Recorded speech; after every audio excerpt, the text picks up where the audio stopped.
Good morning. It's Tuesday, July 15th, 2014, and this is Tech Talk Today, episode 26. My name is Chris, and I thought it struck me as interesting. Perhaps you might remember 2003 on July 15th. AOL Time Warner disbanded the Netscape browser development team. In conjunction, Mozilla created the Mozilla Foundation, giving the project its first independent legal existence. On this day in 2003, not too long ago, actually, but I saw some people are trying to bring Prodigy back to life. And so it got me thinking about AOL and the whole Mozilla thing, and I looked it up, and there you have it. So pretty cool. We got a big show today. And of course, as always, I'm joined by an esteemed group of totally awake and ready to go. Caffeinated mumble folks. Hello. Hi there, guys. So we got some big stories to cover. First thing I want to jump into is from the Snowden file. We'll just go a quick one over this. You get the technical details in this show, and then we'll do some in-depth analysis in this week's episode of Unfiltered. Latest Snowden revelations have exposed a lot of stuff about the GCHQ's practices. Now, GCHQ, those are the people that spy on Popey. They're sort of the NSA equivalent for Popey. And what the new revelations have, this is unbelievable because I just don't buy this for terrorism. I just straight up don't buy it. Here's some of the highlights. The GCHQ is actively changing the outcome of online polls. I don't know why. Participating in mass delivery of email messages to support information operation campaigns and mass delivery of SMS messages to support information operation campaigns. That sounds like propaganda campaigns to me. Disruption of video-based website hosting extremist content through content targeted discovery and content removal. Okay, that one kind of makes some sense. Active Skype capability. They can provision real-time calls and bidirectional instant messaging in real time. They also can grab contact lists. They can find private photographs of targets on Facebook, so photos that are marked as private. And they have a tool that will permanently disable a target's account on their computer. Wow, and they call that one, the code name for that one is Angry Pirate. Angry Pirate. Now, why would they call that Angry Pirate? That almost sounds like one that Hollywood asked to put in there. They have the ability to artificially increase traffic to a website. That sounds like a DDoS. Amplification of a given message. They can target a denial of service against a website. They call that right out here. They call this one Rolling Thunder and Predator's Face. The ability to spoof any email address and send under that identity, as well as connecting two target phones together in a call. They can connect two calls together. They also have a suite of tools to monitor and target the use of eBay in the UK. So if you're buying your extremist stuff on eBay, they're watching you over there. GCHQ. So there you go. Damn it. Isn't that just, okay, how is that for terrorism, right? I mean, I could see some of it, like maybe intercepting Skype calls is sort of like, if you got terrorists that do their planning over Skype. I don't know. I mean, here's the technical details. We can get into the nitty-gritty of it on Unfiltered, but I don't know. You have to go read the article yourself and see if it passes the sniff test to you. It smells a little fishy to me. It essentially sounds like the GCHQ has a department that's paid by tax money to be internet trolls. I mean, these are like, spam comments, the DDoS, listening on phone calls. It sounds like they have professional 4chan folks working for them. And I want to know how I get on that gig. Doesn't that sound like a good gig? Like, how do you get that job? Sounds great. Well put, Chris. Yeah, okay. Now, so that's the GCHQ. Let's come back over here to the U.S.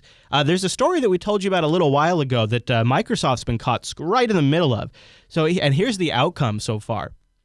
If you recall, there is a Microsoft customer who uses Microsoft services in Dublin, and the U.S. wants access to his OneDrive and his Hotmail, because they believe, is involved in drug trafficking in the U.S. So they say, okay, Microsoft, here is a warrant to give us everything that's in this guy's account in your Dublin servers.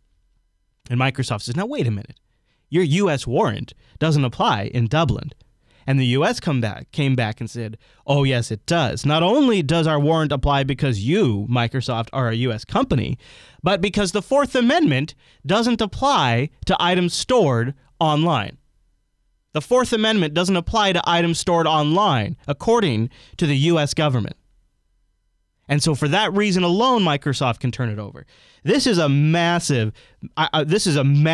revelation in how the administration thinks about online privacy. Here it is. Here it is from the Justice Department's point of view. So let's put on our devil's advocate hat. From their point of view, this law is necessary in an age where fraudsters and hackers use electronic communications in not just the U.S., but abroad as well. Indeed, the Microsoft account in this case in relation to a drug trafficking investigation, okay?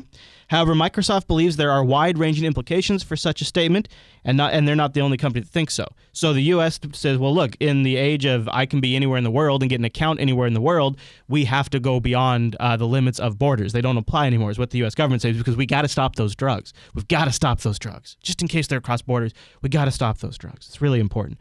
Now, however, Verizon, Apple, Cisco, and many other companies have joined in a joint letter to the court saying they do not think this is appropriate, that they believe this is overreach. So in this particular case, Verizon, Cisco, Apple, and Microsoft are all fighting this particular style of overreach, and it's all coming down in this court to get access to this drug guy's data in Dublin.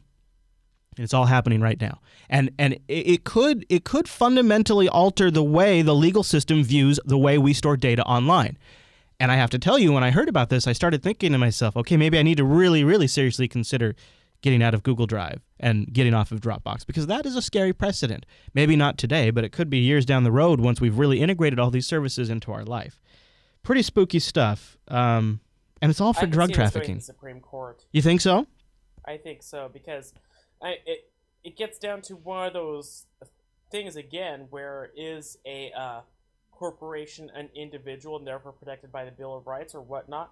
I think I read somewhere that codified in the United States Code, and an individual is, the term individual does cover corporations. And that's kind of what the Hobby Lobby ruling, which I'm not going to get into too much, that's kind of what the Supreme Court used to determine that Hobby Lobby did have the right to not go with part of Obamacare because of religious reasons. So I want to also, just to kind of underscore the legal angle that the U.S. government's taking here, is they're saying that, look, we're looking at the Stored Communications Act, SCA, and this is what lets us do this. This is law. It's on the books. We already have the right to do this.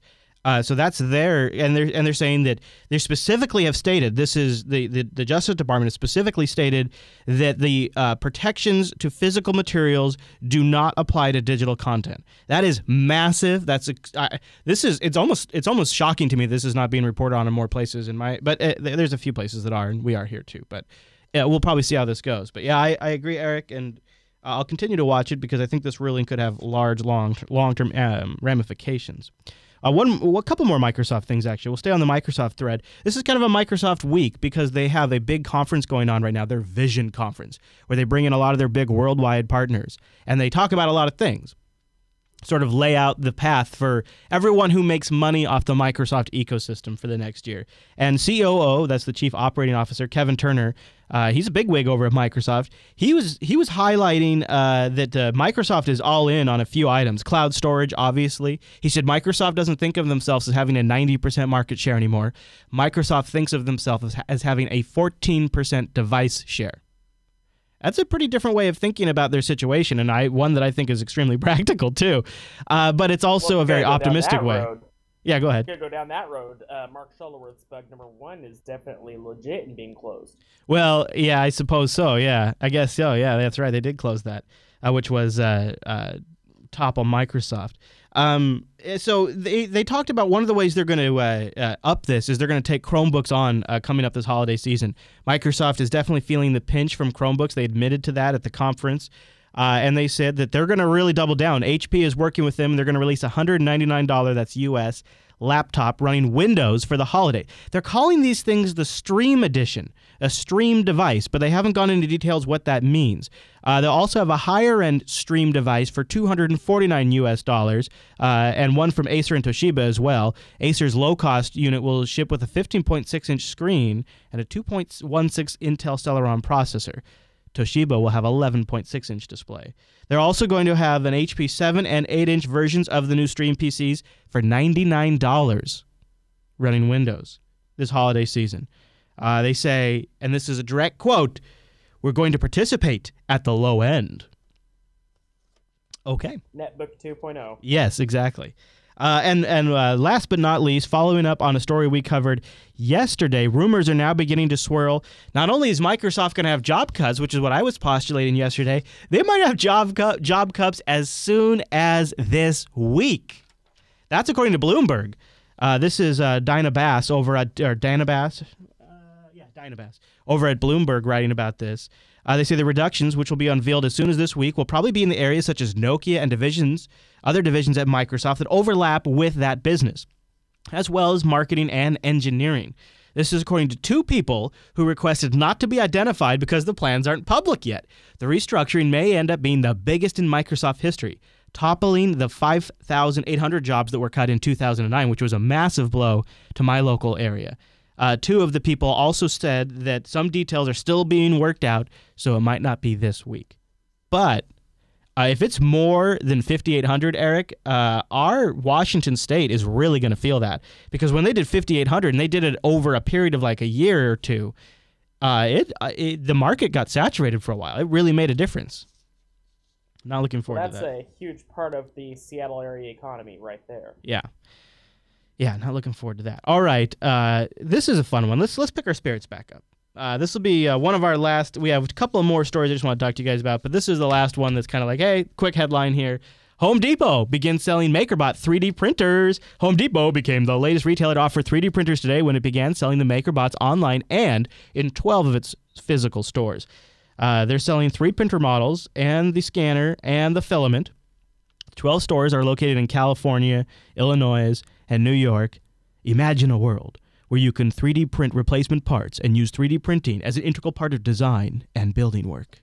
I am imagining that world, and I can't freaking wait. We got a dirty 3D printing story for you in tomorrow's Tech Talk Today. I saved it because my wife Angela is joining me on tomorrow's Tech Talk Today. And I like to keep the dirty stories for her. Don't tell her I said that, though.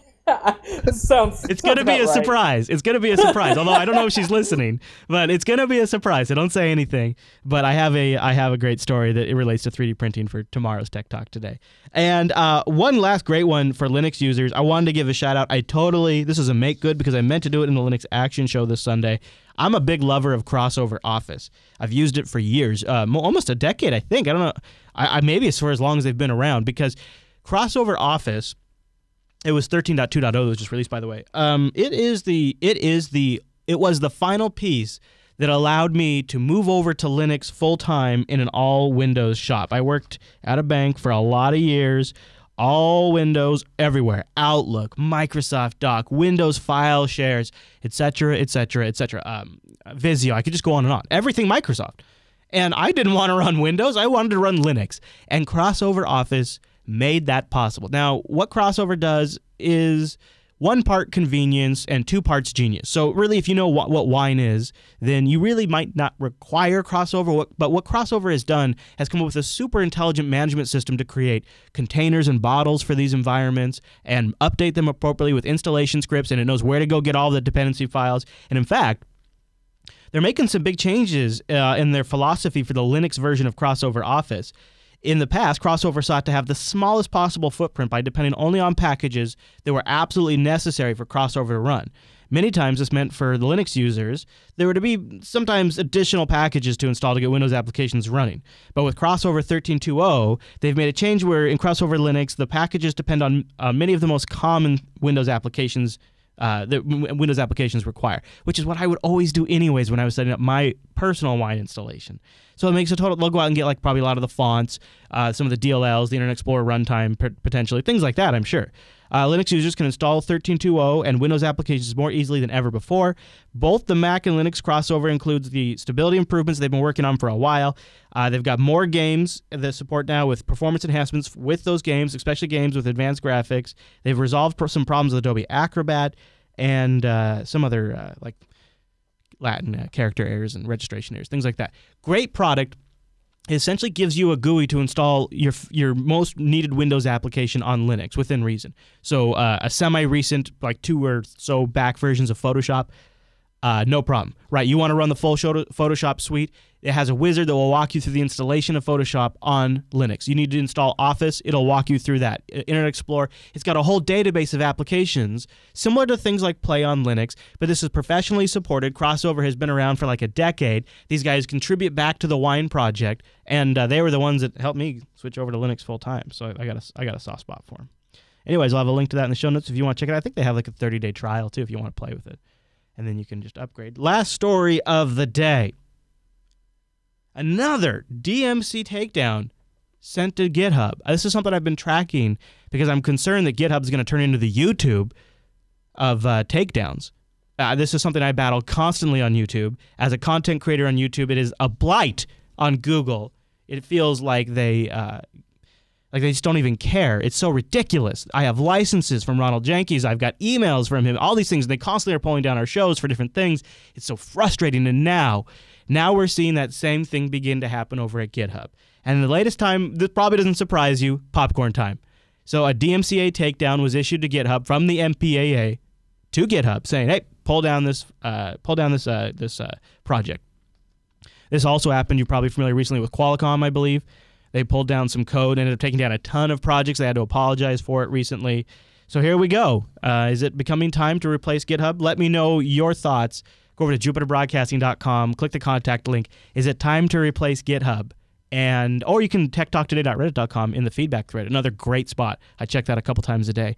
And leave your thoughts there. I'd like to know, is this a sign of bad times, or is this obviously going to happen? See, to me, I feel like code itself, oh boy, this is almost like the gun debate. But, code doesn't steal TV shows. People steal TV shows, right? And you can create code to do something malicious, or I guess quote-unquote malicious, depending on where you draw that line. And then that code could eventually, even if you never used it for that bad purpose, could still be repurposed or used or something like that for something else. I feel like it's suppressing an idea almost. When you suppress someone's open source code, I feel like you're almost suppressing speech. And this is a bad path for GitHub to go down. And it seems like one that they have no choice if they get to a certain size. Anybody in the mumble room want to chime in on the whole GitHub takedown thing? Do we need to start having federated GitLab servers? What do you guys think? I was going to say, one thing you could do is spend $5 a month and maybe a minute of your time and click a one-click application install on DigitalOcean and get your own GitLab instance. Very true. It's that easy. I know, but I've done it myself. Yeah, but that same argument is like, Chris, you could post your shows to Vimeo instead of YouTube. No, I mean, this would be self-hosted. I mean, the individuals that would want to... What I mean is there's, like, I don't bother posting to Vimeo because nobody would watch it there, right? Thousands of people will watch it on YouTube. Nobody watches it on Vimeo. If I have something up on my own private GitLab, nobody ever knows about it. But if it's on GitHub, then there's an entire community and discovery mechanism to that gives exposure to projects that never would ever have been discovered. Well, I mean, the thing for me, and, I'm only speaking for myself here, when I go to a project and I look at how I could contribute source code, and I see they're using Git. I don't care if it's GitHub or GitLab or some other service, so long as I could use Git, Right. So, well, I know from a technical standpoint. They can make their GitLab. They can make their GitLab public, within a few clicks. But you see, what I'm saying is, just much like SourceForge once was, or download.com, or iTunes and YouTube is, when you have a certain audience base, just being in that location as a small starting project gets eyeballs on you that if you were on your own independent GitHub page, on your own website somewhere that had horrible SEO, that didn't have any traffic, nobody would ever find you. But by the very nature of being on GitHub, because there's a social aspect to it and you can see projects people are involved in, the very nature of being on this large community resource, it gets you discovered. That if you go build all on your own GitLab, good for you. Like, especially if you have your own project and you don't care about discovery, I recommend it. But if you want to discover, and if you want people to become contributors, and people use GitHub like almost as a resume in some cases, so you want to contribute on GitHub because when you're getting a job, you send them a link to your GitHub profile, and it becomes like this place you have to be in order to get a large community, to get people using it and all these kinds of things, just like I have to put our stuff on YouTube. And the problem is that then gives them a certain amount of power, because like the chat room is saying, is today it's popcorn hour. But what happens in 6 months when it's Kali Linux, a totally legitimate, absolutely essential security auditing tool that could also say, well, look, that's a tool for the terrorists. What happens when it's Kali Linux? Yeah, I certainly get from the whole publicity standpoint why it would appeal to someone to use something more public like GitHub. But it's a double-edged sword. I mean, you're at the risk then of having to deal with these DMCAs that you're not directly in control of. You're having to rely on some third-party company on YouTube, to handle it. It's very frustrating on YouTube, and you feel like you have no control. And even when you're absolutely in the right, you're licensed up the wazoo. It doesn't matter. You're assumed guilty at the beginning because a corporation comes in and issues a complaint to the platform. Well, in terms of DMCA, Digital Millennium Copyright Act, I don't think applies to things like Kali Linux, because really, what copyright are they busting? Perhaps you could be right there. The DMCA may not apply in that situation, although maybe there's something in Kali Linux that somebody says, hey, that's our intellectual property too. So it could come down to somebody says, hey, distro X has implemented our intellectual property. We want that pulled down. Right. Yeah, it could just be a really lame patent troll that says, hey, you have code in here that violates my patent. Yeah. Hey, that idea that you thought of, we thought of it too. Exactly. So, yeah. That's what it is, right? It's all back to that thing with guilty until proven innocent, like YouTube has. Yeah. It doesn't matter. How do you figure? Well, as you said, it doesn't matter if you have all the licenses and have all the rights, because you are guilty until you can prove you're innocent. Right. Yeah, and by the way, that also in the case of a GitHub account means nobody finds your project, you get no new commits, et cetera, et cetera. In my case, it means no revenue generation on YouTube during that entire dispute process, which is always when the video has just been posted, which means is also when it's getting the most views, which is when you would generate the most revenue. So by the time that the dispute process is over, even if you are found not to be in violation, you've missed out on a week of revenue, and by that point, it's kind of almost pointless. The video will never make more than 50 cents. So it sucks. My question is regarding the story, since I haven't seen the article myself. Is this only affecting Popcorn Time's own Git repository, or is this also affecting third party or like forks and repos that other people have done? I'm not sure. It only happened like 3 hours ago, and so there's not even really been a story. There's just people discussing it right now. So I'm sure hopefully this will get some attention, and if there's another story, I'll follow up on it in tomorrow's, and maybe we'll find out some of the forks too, but I don't know. Boy, that's impressive if they figure out the whole forking thing. Like, they must have a good contracting firm on their side. Well, someone's bound to have a copy on their hard drive, so they could just directly well, that's the thing, right? Directly up to GitHub again. So, I mean. Well, and I wonder too, and then we'll wrap this up. But I wonder if we're not seeing a lot of the groundwork. What do geeks and engineers do when they're presented with these problems? Right? They build around them every time, and maybe through all of this patent trolling and DMCA takedown and content blocking, maybe we'll finally just say, from now on, when we build infrastructure, we build it peer-to-peer. We start, how do we make this thing distributed? How do we make this thing peer-to-peer? And then we build on top of that. And maybe future things of like GitHub and things like that will start as a peer-to-peer system. GitHub almost already kind of is, right? So you could almost make it a distributed system. In fact, there's like a project out there right now called I think it's like called GitHub Chain or something like that. It's essentially kind of based on the philosophy of the Bitcoin blockchain, where you have a distributed GitHub system and everybody has a piece. It's all encrypted, et cetera, et cetera. I don't know. I tell you what, it's possible that maybe in the future, as a response to stuff like this, we'll start seeing us go in that direction. Hey, before we wrap up, I wanted to just mention the Patreon page. We have an effort. We're trying to raise funds for the Jupiter Broadcasting Network over at patreon.com/today. Next week, we'll be going to OSCon. Eric and I are jumping in a train, and then we're going to meet up down there with Noah and any of our audience that wants to meet up at OSCon in Portland, Oregon, Tuesday and Wednesday of next week. And as I'm prepping for these kinds of things, I look at how, boy, we really have some things that we need to expand upon. Not just contracting and gear here in the studio, but this on-location thing is something I want to do a lot more of. I don't even really have an on-location gear bag or camera or anything like that. And so as I look at how we're going to fund efforts like this, I look at the patreon.com/today page and I think this is it. This is the direction of independent media that's the size of Jupiter Broadcasting. We're big enough where sponsors, especially when we find the right sponsors, it really works. But we're also big enough where we don't necessarily have to go that route, as long as the audience is willing to participate.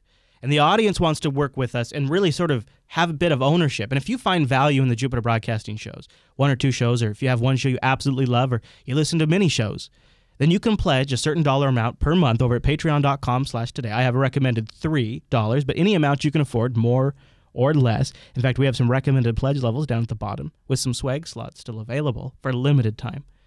When you pledge there, that monthly support, your money is going to invest in making our network better, stronger, and resilient. It's not being wasted. Every dollar we raise on this patron page is being reinvested into the Jupiter Broadcasting Network and keeping us going. And there are so many things that we need to address as we grow because we've been doing things so cheap for so long on my personal financing and any money we could scrape together from advertisers after our expenses are paid. So we really could use your help, and we think this is the way to do it. Patreon.com/today. We are so close to that next milestone. I'm getting really excited. We're so close, so close. Rika and I are starting to brainstorm some good ideas, and it's going to be really fun. In fact, today I'm just starting to, even though we're not there yet, I'm starting to just get in the spirit of the barbecue challenge. I've got right now a whole chicken from my local butcher brining in a cooler. It's been brining all night, and it's going to wrap up. I have to run home and grab the barbecue tray because I forgot it. But then, right after the show, I'm going to barbecue a whole chicken just to begin to celebrate the proximity to the next milestone. And then I'll get up here for Linux Unplugged with a belly full of chicken. It's going to be kind of amazing because I've also got some salad and some bacon, and I'm just really excited. And so what the idea with that barbecue challenge there on that milestone is just a way to celebrate. Just a way to celebrate. What it really tells us is we've locked in a certain amount of funding that we can budget, we can predict, we know what we're going to have. Okay, now let's hire some folks, let's buy some gear. We're going to be okay.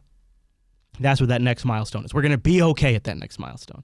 Patreon.com/today. Thanks, everybody. 258 of you. You guys rock. Now, before we get out of here, I want to remind you can join us live over at jblive.tv, 9 a.m. Pacific, noon Eastern. Also, go to jupiterbroadcasting.com/calendar to get all of our time shows, showtimes, there you go.